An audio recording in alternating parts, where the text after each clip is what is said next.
충격적인 영상이 퍼지면서 에어 인디아 항공기가 사고를 당하는 무서운 순간이 포착되었습니다.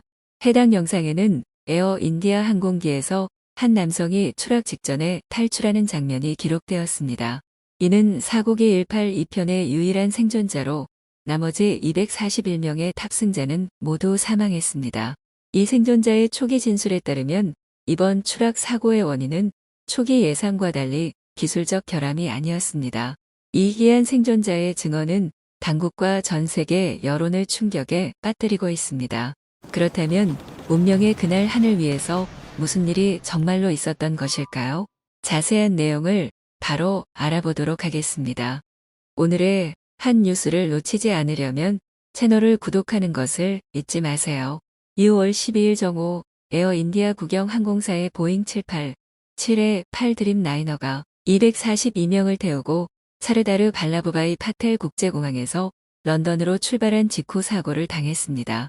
비행기는 갑자기 추락해 아메다바드에 위치한 제2의과대학 기숙사 건물을 들이받고 폭발했으며 탑승객 중 최소 204명과 지상에 있던 의대생 20명이 사망했습니다.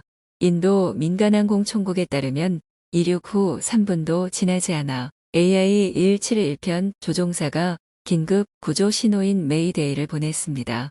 하지만 그로부터 몇 초 만에 항공기는 관제탑과 완전히 연락이 끊겼습니다.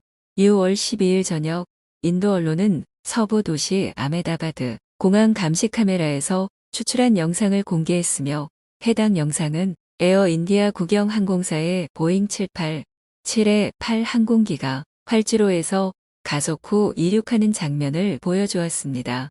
하지만 항공기는 이륙 후 10초 동안 상승하고 곧 수평 비행으로 전환되었으며 고도를 잃기 시작해 공항 외곽의 제2의과대학 기숙사로 추락한 뒤 거세게 폭발했습니다. 항공기가 활주로를 벗어난 순간부터 화염에 휩싸이기까지의 전체 시간은 30초가 넘었으며 이 과정에서 조종사들은 착륙 장비를 수납하지 않았습니다. 영상과 추적 데이터는 전문가들이 항공기가 양력을 잃었거나 이륙 과정에서 심각한 문제가 발생했을 가능성을 제기하게 만들었습니다. 존 데이비슨 전 미 공군 중령이자 현재 항공안전 컨설턴트는 항공기가 이륙할 속도에는 도달했지만 고도가 충분하지 않았다고 분석했습니다. 그는 이륙 직후 비행기가 실속된 것으로 보입니다 라고 말했습니다. 추진력이나 엔진 성능에 문제가 있거나 이륙 중량이 너무 무겁거나 플랩 설정이 적절하지 않았거나 이륙 능력에 영향을 주는 심각한 결함일 가능성도 있다고 말했습니다. 또한 항공기가 바람의 난기류나 조류와 충돌했을 가능성도 배제할 수 없습니다. 초기 정보에 따르면 항공기에 탑승한 승객 전원과 지상에 있던 사람들 모두 사망했습니다. 하지만 믿기 힘든 일이 일어났습니다. 11회 좌석에 앉아있던 한 승객이 생존했습니다. 힌두스탄 타임스에 따르면 생존 승객의 이름은 비슈워시 쿠마르 라메시이며 40세의 영국 국적자로 현재 아메다바드 시민병원에서 치료를 받고 있습니다. 그는 가족을 만나기 위해 인도에 왔으며 형 아제이 쿠마르 라메시와 함께 에어 인디아 항공기를 타고 영국으로 돌아가던 중이었습니다. 인도 언론이 공개한 영상에는 흰색 티셔츠에 어두운 바지를 입고 피와 그을음 자국이 있는 남성이 비행기 추락 현장 근처를 절뚝거리며 걷는 모습이 담겨 있으며 이 남성이 비슈워시로 추정됩니다. 비행기가 폭발했습니다. 그 사람들은 안에 있었습니다. 라며 그는 구자라트 지방 언어로 다른 승객들의 운명을 묻는 질문에 대답했습니다. 이륙 후 30초쯤 지났을 때 큰 폭음이 들렸고 그 후 비행기는 땅으로 추락했습니다. 모든 일이 너무 빨리 일어났습니다. 정신을 차렸을 때 제 주변에는 시신뿐이었고 매우 무서웠습니다.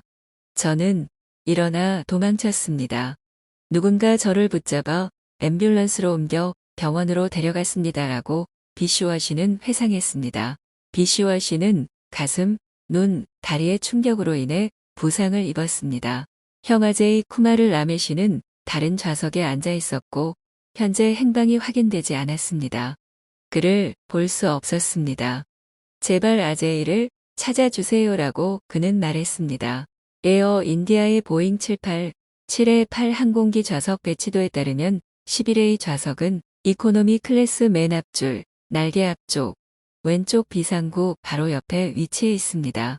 한편 항공 전문가들은 블랙박스를 발견한 뒤 여러 가지 이상한 점을 확인했습니다. 미국 항공우주 안전 컨설턴트 앤서니 브릭하우스는 에어 인디아 항공기의 영상에서 문제가 된 징후는 착륙 장비가 비행 중에 내려와 있다는 점이라고 밝혔으며, 이는 일반적으로 착륙 장비가 접혀 있어야 한다고 말했습니다. 상황을 모른다면 비행기가 활주로에 접근하고 있다고 착각할 수 있습니다라고 브릭하우스는 말했습니다. 브리티시 에어웨이즈의 전직 조종사 앨러스터 로젠샤인도 에어 인디아 항공기 사고 영상을 처음 보고 여러 가지 이상한 점을 발견했다고 스카이 뉴스에 밝혔습니다. 명백하게 비행기는 착륙 장비를 내렸고 그것은 올바르지 않았습니다. 장비는 올라가 있었어야 합니다.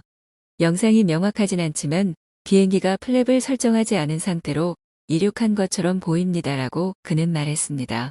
로젠샤인 씨는 각 플랩은 날개 형상을 확장시켜 저속에서도 중요한 추가 양력을 생성하므로 항공기가 효과적으로 이륙하고 고도를 높일 수 있도록 플랩이 정확히 설정되어야 한다고 설명했습니다.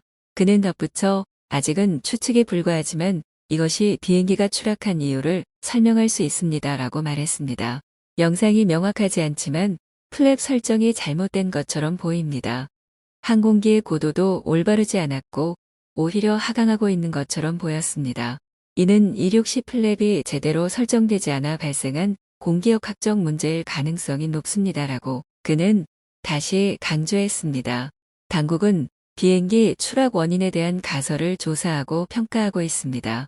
인디아 타임스는 항공 전문가 마이크 보이드의 말을 인용해 인도의 항공관리가 안전하지 않다는 의심을 할 이유는 없다고 전했습니다. 그는 이것은 인간의 실수나 전문성 부족으로 인한 문제가 아닙니다. 시스템 전원 상실이나 비행 제어 소프트웨어 오류와 같은 복잡한 기술적 문제일 가능성이 높습니다라고 밝혔습니다. 마이크 보이드에 따르면 이 보잉 787-8 항공기는 11년 된 기체로 첨단 전자 시스템을 갖춘 현대식 항공기 세대에 속합니다. 하지만 이러한 복잡한 기능들이 시스템 오류가 발생할 경우 약점이 될 수 있습니다. 이 같은 견해에 동의한 항공 전문가 제프리 토마스는 BBC 뉴스와의 인터뷰에서 조사관들이 조종석 내에서 발생할 수 있는 오류를 조사해야 할 수도 있다고 말했습니다. 토마스의 관찰에 따르면 항공기는 착륙 장치가 완전히 전개되지 않은 상태에서도 추락하기 시작했습니다. 구체적으로는 랜딩 기어는 내려왔지만 플랩은 접힌 상태였으며 그는 이를 매우 비정상적이라고 설명했습니다. 또한 영상에서는 항공기가 상승하지 않고 수평으로 비행하다가 곧바로 하강하는 모습이 포착되었습니다. 항공기는 단순히 수직으로 떨어졌고 좌우로 흔들리지 않았으며 이는 기계적 결함이 아닌 듯 보입니다. 착륙 준비 중인 것처럼 보였습니다라고 토마스는 말했습니다. 또한 일부 의견은 이번 사고가 항공기 제조 과정의 문제에서 비롯되었다고 주장하고 있습니다. 이코노믹 타임스에 따르면 최근 몇 년 동안 보잉 787의 8 드림라이너 기종은 지속적인 기술 검사를 받아왔습니다. 특히 등록번호 N819N의 드림라이너 항공기에 대한 지속적 지침 보고서에서는 유압 누수와 플랩 결함이 있었음이 확인되었고 해당 항공기는 이미 판매되었습니다. 이로 인해 최근 보잉 787 항공기를 사용하는 여러 항공편이 취소되었습니다. 또한 기술자 샘 살레프루는 미국 주요 언론사인 뉴욕타임스와 CNN에 보잉 787 항공기의 약점에 대해 경고한 바 있습니다. 살레프루 또한 많은 회사들이 보잉 777과 787 드림라이너 모델의 생산을 축소했다고 주장했습니다. 하지만 보잉은 이러한 주장들을 부인하며 자사 항공기의 안전성에 대해 전적인 신뢰를 표명했습니다. 한편 전직 조종사 사우라브 바트나가는 인도 뉴스 채널 뉴델리 텔레비전 방송과의 인터뷰에서 이번 사고는 조류와의 반복적인 충돌과 관련되어 있을 수 있다고 밝혔습니다. 그는 겉보기에 조류와의 반복 충돌로 인해 양쪽 엔진 모두 출력을 잃은 것으로 보입니다라고 평가했습니다. 기상 요인 역시 항공사고에서 중요한 고려 요소입니다. 그러나 이번 사고의 경우 레딩 대학교 대기과학 교수 폴 윌리엄스는 인디펜던트와의 인터뷰에서 사고 당시 공항의 기상 조건은 매우 양호했던 것으로 보인다고 분석했습니다. 그날 아메다바드는 건조하고 화창했으며 기온은 약 40도에 달했습니다. 시야도 좋았고 서쪽에서 약한 바람이 불고 있었습니다. 라고 말했습니다. 기류의 불안정이나 악천후가 사고 원인이라는 어떤 징후도 전혀 없었습니다. 라고 윌리엄스는 평가했습니다. 이코노믹 타임스는 인도에서 영국으로 가는 대륙간 노선을 위한 연료 과다 주입이 사고 후 폭발과 화재를 악화시킨 주요 원인이라고 전했습니다. 그러나 맥더미드 교수는 항공기가 과적되었거나 연료를 과다하게 실었을 가능성은 낮으며 이에 대해 철저한 검사가 이루어졌다고 말했습니다. 현재 인도 정부와 미국의 항공기 제조사 보잉은 6월 12일 사고에 대한 초기 보고를 접수받았으며 정확한 사고 원인을 밝히기 위해 추가 정보를 수집 중이라고 밝혔습니다. 항공안전 네트워크 데이터베이스에 따르면 이번 사고는 보잉 787의 8 드림라이너와 관련된 첫 번째 사고입니다. 이 항공기는 2011년에 상업 운항을 시작했습니다. 사고 기체는 2013년에 첫 비행을 했으며 2014년 1월에 에어 인디아에 인도되었습니다. 오늘 뉴스를 들어주셔서 감사합니다. 최신 핫한 소식을 놓치지 않으려면 좋아요와 구독도 잊지 마세요.